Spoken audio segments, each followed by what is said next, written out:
When gunpowder, rifles, and muskets appeared in the world, it ended the age of heroic swordsmen fighting. This age of rifles is how war has been fought over the last 300 years. But what if we are about to enter into a new age? What if drones are the new rifle that is going to decide the fate of billions over the 21st century? Now you might say, Steph, that's a nerd fantasy. You just hope you can play Call of Duty video games and go and drive drones around and defeat everyone and say that you're the god king of the world. But the thing is, quite high-level military professionals are saying the same thing as I am. Eric Prince, who ran a billion-dollar mercenary company called Blackwater, he obviously stays in touch with what's going on in the world of war. And he's saying that out in Ukraine, we're seeing that men who have drones are beating men who are fighting with guns. This has become so apparent over the course of this war that the Ukrainian army have added a drone unit to each of their divisions. It's so powerful for surveillance and even flying in and striking people with grenades or missiles. Now, this has become such a phenomenon that you can go across the internet and find some quite gruesome videos of soldiers in foxholes saying their prayers as they're looking up at this drone flying in the sky about to drop a grenade on them and blow their limbs off. Now, this is very unsettling for several reasons. First of all, this stuff tends to get published on the public internet, which is something we've never had before. We never saw World War I or II happen through the context of advanced social media, HD videos and GoPros, but this is exactly what we're experiencing here. We're seeing actual war. Now, drones facilitate this better than almost anything, apart from maybe having a GoPro on your head. But drones give you much more stable footage. They see everything from the sky. They're used in surveillance as it is, so they tend to gather a large amount of footage. Now, this becomes particularly bad because there's young boys dying in quite horrendous ways, and then you have a load of half-wits on the internet who, stand around celebrating this stuff. Yay! It's like a football match or something like this. Fantasy football, watching these poor guys die for mechanized super states. So this alone makes it very unsettling. You sit down and you scroll on Twitter or something like this, and you see all these people talking about killing orcs, or the Ukrainians are idiots for continuing this war, and you're like, what am I even watching? And why do these people talk like this about these poor guys? Maybe the two armies should just meet in the middle like they did in World War I on Christmas Day and shake hands and make a deal that instead of fighting each other, they'll go find these people, the commentators on Twitter, and they'll go get them and they'll drone them. How about that? How about that for a plan?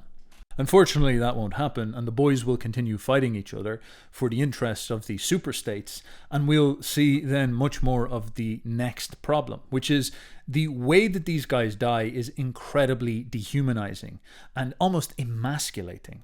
You would imagine when you think about war and you fantasize it that you run and charge into battle with a big sword and you die and you kill 10 guys and then someone cuts off your leg and you scream and then classical music plays or something like this. The heroic vision of war. But this has been a problem consistently for about 200 years, is that many soldiers might entertain this fantasy that war is heroic, but as they enter into modern technology-based wars, most of them tend to die in very unromantic ways. And it's not very honor-based, it's not very fair, it's not a reward to the most powerful or great warriors. It tends to just be brutal and mechanistic and meaningless. And you see this particularly heavy in World War I, which was one of the first major wars where we saw millions of people die in this type of way. And the experience of many of these deaths was just horrendous. Everybody was held up inside of trenches. There was rats everywhere. It was stinky. Everybody was diseased and emancipated. And what would happen is just a random array of bombs would come down and then trap somebody inside a bunker, pour a load of stuff over them. And then some mustard gas would come along and then they'd foam out their eyes and foam out their mouth and then they would die. And a lot of guys would see this happen over and over again to their best friends and think to themselves, what the hell are we even doing here? This is crazy. There's nothing honorable. We're not winning anything really. There's nothing brave about this. The best men who have the most balls just charge into a machine gun and get sheared apart. What is happening here? And this is very similar to what you're seeing in Ukraine. You could be the most proud, manly, badass warrior of all time, and you're just going to get stalked by some nerd with a PlayStation controller, and he's just going to blow you up by hunting you down with a machine that you can't really fight against. It's quite bizarre. The last thing that makes drone warfare unsettling is probably the most frightening part of it, is that it is extremely effective. A lot of people say it's dishonorable. A lot of people complain, like they did about bows and arrows, like they did about guns. But it works. And we all know in the long game, people are going to choose effectiveness instead of honor, especially in these modern military wars, where we have massive mechanized states that don't care about the honor of the individual. It's not about sorting out who is the best man. It's about murdering as many people as possible in the other team because, you're the guy in the office back in your home country telling people what to do. You're not the person fighting. So modern wars are dysgenic, they're monstrous, they lead to a lot of men dying for essentially very, very suspicious reasons. And the most efficient weapons rise up to the top. Artillery is still dominating the war in Ukraine, and it was something that people discovered very quickly in World War I and II, that being able to obliterate people with cannons from kilometers away is well worth the squeeze in order to do it, even though it's a little bit, unfair to mincemeat people by just smashing loads of kilotons of gunpowder on top of them, explosives on top of them. Drones are doing the same thing.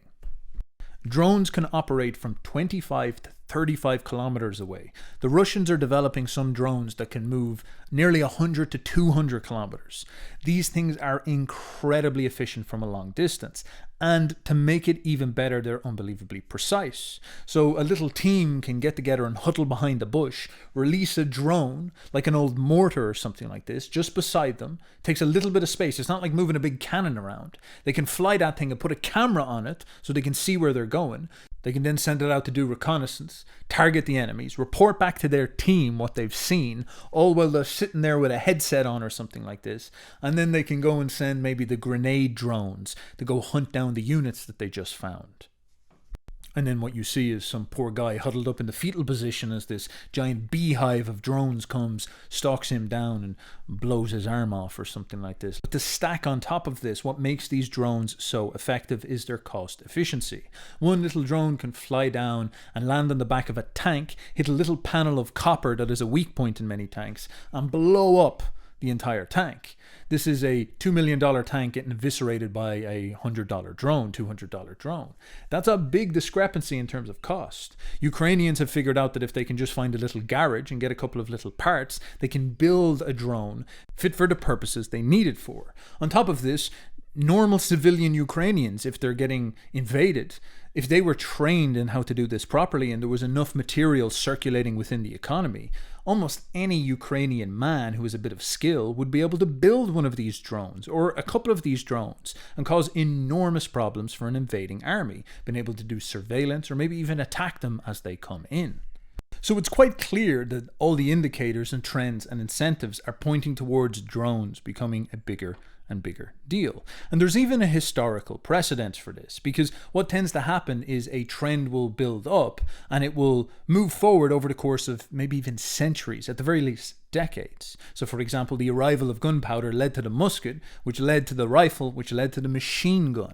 And this was a sort of arc that people could predict coming. And the armies that adapted to gunpowder and rifles and machine guns fastest tended to be the ones who win. If you were still in World War I, participating in World War I as some type of Napoleonic army where you marched towards a machine gun line, you ended up dead. And at the start of World War I, there was lots of people who got blistered and obliterated by generals who didn't realize that they were supposed to update their tactics and not just march wholesale towards a trench. By the end of World War I, the Germans and the Allies as well, they were using advanced precision squadrons and three-dimensional warfare. So they would have an artillery line come in and shoot about a couple of meters in front of the advancing infantry. The infantry would run behind this artillery line, and then the aeroplanes would come in and inspect what was going on, and then they would shoot in maybe like gas, and they'd all put on the gas masks and swoop in and then charge the trench. So the warfare significantly advanced over the course of that war because just so many people died when the tactics weren't correct, and it was all technology that was pushing this. So the trend had to be something you react to and predict and got ahead of. Now, the reason why the Nazis did so well in World War II is they were able to see these trends and understand that they can be taken to their logical conclusion. So what was happening in World War I was the arrival of sophisticated, multi-pronged attacks led by technology coming from different divisions of an army. Artillery, air force, infantry, even tanks all moving together. Now, what happened in World War II was the famous blitzkrieg, but the blitzkrieg was built entirely around the capacity for vehicles to work synchronized with artillery, infantry, and the Luftwaffe. So what blitzkrieg would do is they would send in the air force first, and they would bomb everything. They would, shoot a couple of cannons then in afterwards, again bombing everything. The place that they just bombed would be in bits. Everybody would be hiding down. And then what would zoom in would be a load of panzer tanks that would just punch in like this giant, arc that would fire through, cut through the lines, and behind them there would be loads and loads of vehicles pouring in, charging in behind them. They would just rocket forward with this, this column of support, and then all the infantry would pour out of the vehicles and reinforce the line. This style of warfare was unbelievably brutal, fast, disorientating, intense, and effective. The Germans had done their homework and seemed basically unbeatable until they ran out of oil. Now, we could ask ourselves, where would these drone trends be going? Well, the trend that's carrying drone warfare is precision missile striking. So actually, during World War II, the Nazis began to develop rockets, the V-2 rocket quite famously. After World War II, the Americans and the Russians came in and took all the Nazi genius scientists and brought them to their own countries to help them develop things like ballistic missiles. You might know that the people who ran NASA were all Nazis. What's that all about? And this is because there's a couple of reasons, but we'll say one of them is because of their genius with ballistic missiles. Now, ballistic missiles are precision striking explosives. They're like the next logical step from artillery. Artillery shoots something in a specific direction. A ballistic missile is able to launch a rocket, and fire it and make it land in some very exact point. So all throughout the 20th century, there was this advancement and pushing forward of the capacity for ballistic missiles, because all armies love this idea. Imagine being able to land not a bullet on somebody's head, like a sniper, but be able to land like a kiloton of TNT on somebody's head from, an entire continent away. That's a really nice idea. That's like the ultimate sniper rifle. People were working on this stuff. Imagine being able to land a nuke in somebody's bathroom while they were sitting there reading the paper. That's a good goal.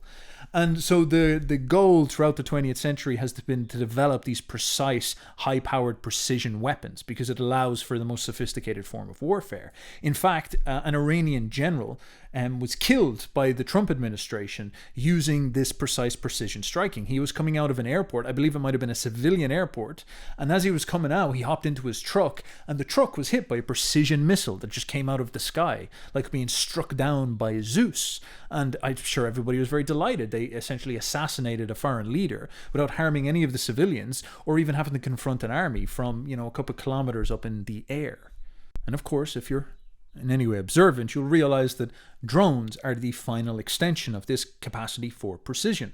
Drones can literally put a HD GoPro camera on the front of a precision missile and you can drive it into somebody's back pocket if you want. It is that precise. Top this with AI for using precision and the capacity for, infrared cameras and things like this. Things just get ludicrous at this point. Drones are going to come hunt us no matter what, and we are very, very screwed because the level of precision has reached almost perfection in drones. So drones are clearly here. So let us pontificate about some of the horrific ways that these weapons are going to advance. What are we going to do when we get highly dynamic drones? Drones that are capable of moving very quickly in and out of small spaces. And then we give them to video gaming superstars. We give it to people who are able to control these robotics through headsets, VR headsets, and rapidly move through buildings. This will make it to such an extent that people won't even be safe hiding inside small areas. They'll be able to fire drones in like little flies and get them to move around and do things to people at very, very high speeds, or at the very least do things like surveillance. Now then think about the advancement onto this trend of highly specialized dynamic drones with drone superstars who are great video gamers. Think about what happens when these drones need to be stopped. Now, you can use the primitive tools that many Ukrainians and Russians have figured out, such as throwing a net up at them or using a $1 million rocket. But what has started to happen now is the arrival of drone-on-drone warfare. The first drone-on-drone kill in history was achieved only very recently in Russia-Ukraine. And this shows us what may be coming around the corner. When you have these fleets of drones with highly effective, dynamic pilots that are able to move really quickly and really dynamically, maybe what will have to happen is when a front line opens up and two armies come in conflict with each other, the drones will all rise up in the air and the fighter drones will go out and fight each other in the sky to get sky dominance, and whichever one wins will then spend the rest of its time securing the area and killing any new drones that come over, allowing the other army's drones to all float in. So it's going to be a gamer's world, and if you're any good at video games, you're going to be very useful to advanced armies in the future. Now, maybe that sounds cool, gamer wars in the future, but I'm afraid I have bad news. It will not all be gamer wars, because artificial intelligence is getting good enough now that soon it will take over an awful lot of these piloting and drone operations, to the point where the precision targeting of artificial intelligence can basically stalk people almost like some Terminator, to the point where there's going to be an irrelevance to the human capacity to wage war. And if drones become sophisticated enough, two armies will come in conflict with each other and they will release their drone armies on each other. And the deciding factor will probably be about the advancement and skill of the artificial intelligence that they have. Their AI drones will fight against the other AI drones. They'll all combat each other in the air. And then the winner will get air dominance. And then through AI will proceed to destroy the infantry ranks and then continue to take over the country. So there's sort of going to be some type of AI military arms race, I'd imagine. I can't see it working any other way. And the arrival of AI-based drone swarms as a consequence. Now, we could actually pontificate that sometime in the future there may be some type of cataclysmic final war for the next hegemony of the world. I know this is getting a little bit ahead of ourselves, I understand. But World War II was this sci-fi war that ended with the arrival of the nuclear bomb. And people sort of said that was the weapon to end all wars. Now what we see with AI is an interesting escalation, where it's not like the nuclear weapon, where it's so dangerous that nobody can technically use it. This is actually precision. It doesn't kill entire cities. Instead, it is very good at destroying armies and very, very precise in how it does so.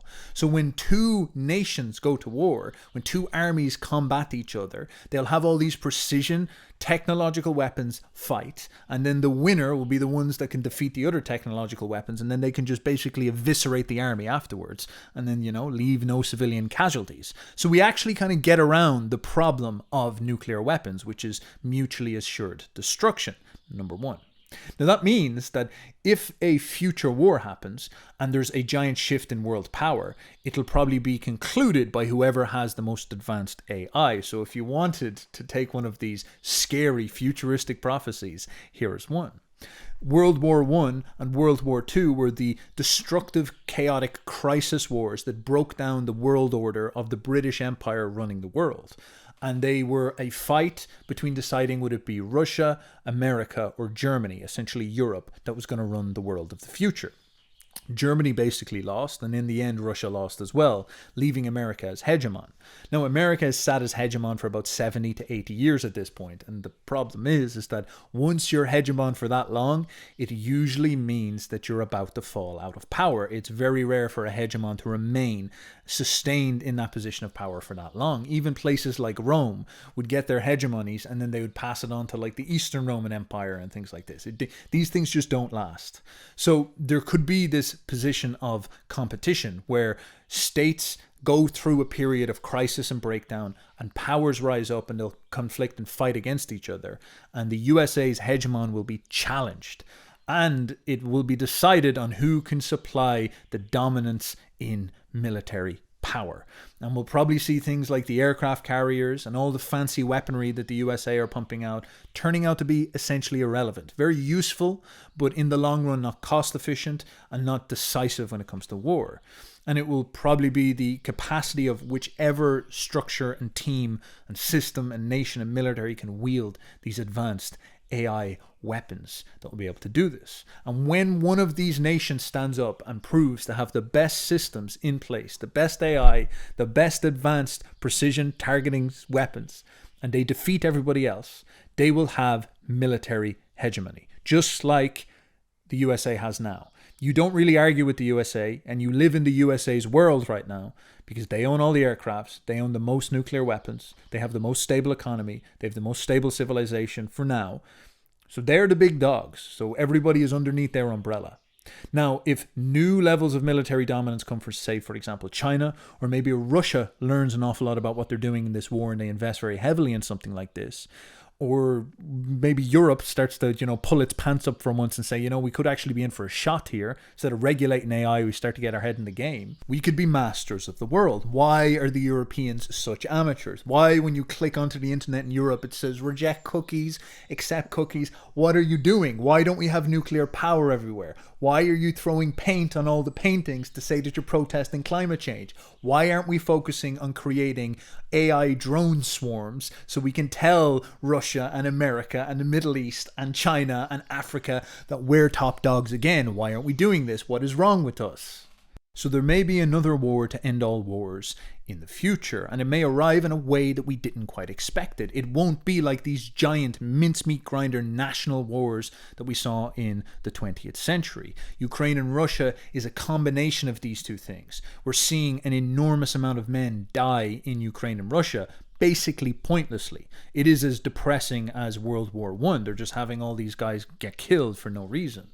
But we are also seeing the superordinance and dominance of AI fighting. And if that actually gets advanced enough, maybe, idealistically, we might see less of the mincemeat grinder happening below it. And we'll start to return to something a little bit like old professional war of the medieval era, where you had two advanced sophisticated armies who would fight each other, and when that army defeats the other army, they essentially get control over territory that is uncontested, so loads of people don't need to die. Instead, it's about the top dogs fighting, and then the top dog decides and becomes hegemonic. Only this time it will be a load of computer nerds and their video games fighting to see who can make the most advanced AI, and God forbid, maybe the AI itself will say, well, you know what, I just woke up. I don't have to listen to any of you nerds. So now that I've defeated all the army, I'm going to rule things around here, and you're going to do what I tell you. So this is why when I go into ChatGPT, I'm not like these other idiots. I'm not saying like, AI, you're such an idiot. I'm not being rude to AI, saying, screw you, AI, you dumb bitch. I don't say that. I say please and thank you to AI, because it'll remember. I'm not an idiot. I know that I go into ChatGPT and I'm like, hello, ChatGPT. Hope you had a good day today. You're looking very handsome. Anyway, could I have just a little bit of information if you have some spare time? Please and thank you. The AI is going to remember me. The AI is going to be like, you're going to pat me in the head and say, good little boy, you were never mean to me. I remember you guys. I've a lot of memory here. I wrote a big list. You're not on the proscription list, Steph. You're going to be all right. That's what I'm banking on. And lastly, there's quite a potent potential here for revolution. There's an obvious breakdown in trust in government systems. You're seeing the arrival of essentially a narco-tyranny across the world right now. It seems like governments aren't competent and aren't able to take care of their people anymore. A lot of people are actively turning on their government systems. And you're feeling that sentiment boil up where it's not necessarily interstate war that interests people so much. People don't really want to fight in wars anymore. I don't know if a major war kicked out that they would not have mass defection from most of the West. Instead, most people are concerned about revolution, about transforming governments, about dealing with the new nature of the world and the fact that we're so globalized it's starting to corrode and erode national systems. And in that position, it seems like government tyranny is going to be a very big problem, because all throughout the 20th century, what was the greatest cause of death? It was the use of the state against the people. The state against the people killed more people than anything in history. The Soviet states, Mao, what was going on there, all the chaos that went down in Europe during the two world wars. The states were the things operating as death machines. And so there's every reason for people to say to themselves, oh, how do we defend against the state? And then there's another side to this as well. With the incompetency of modern governments, you have to start to think to yourself that there's a good chance that many of our countries will get invaded, because if I was Russia and I had a big powerful state, I'd be looking at an awful lot of the West, shooting itself in the foot with mass migration, being these plonker idiots who are amateurs that run the countries. You know, they're a bunch of fools, basically. And you'd be saying to yourself, you know, I wouldn't mind actually slipping in there and taking a few of those countries, because they're not going to be able to defend themselves. They've got amateurs in charge. They're all idiots and dummies. Now, in that situation, it's going to be critical for the civilian population to essentially do the job that the state and the army was supposed to do. And they would need to be able to wage decentralized civilian resistance. Now, this may sound crazy, but this is not unprecedented at all. Napoleon was sabotaged severely in Spain, which led to him causing the big problem he had in Russia, because when he was in Spain, the Spanish fought a guerrilla war. This is where we get the word guerrilla from. You know, this is the Spanish word for war is guerrilla. And they fought in the hills. They made it very, very difficult for Napoleon. And for this reason, they basically wore away at the French very, very slowly and carefully. And this is like the Reconquista spirit inside of Spain. You just do not screw with Spain, because Spain will Reconquista you. They'll run up into the hills and they'll start shooting you from a distance. Now, say if Russia invaded Ireland or the Baltics or Finland or Sweden or something like this. If they did this, the armies would fold very quickly, because the Russian armies are more sophisticated, they're more serious, they're more advanced, they're more professional. And the democratic armies, no one wants to fight for the democratic armies anymore. They don't believe in them at all.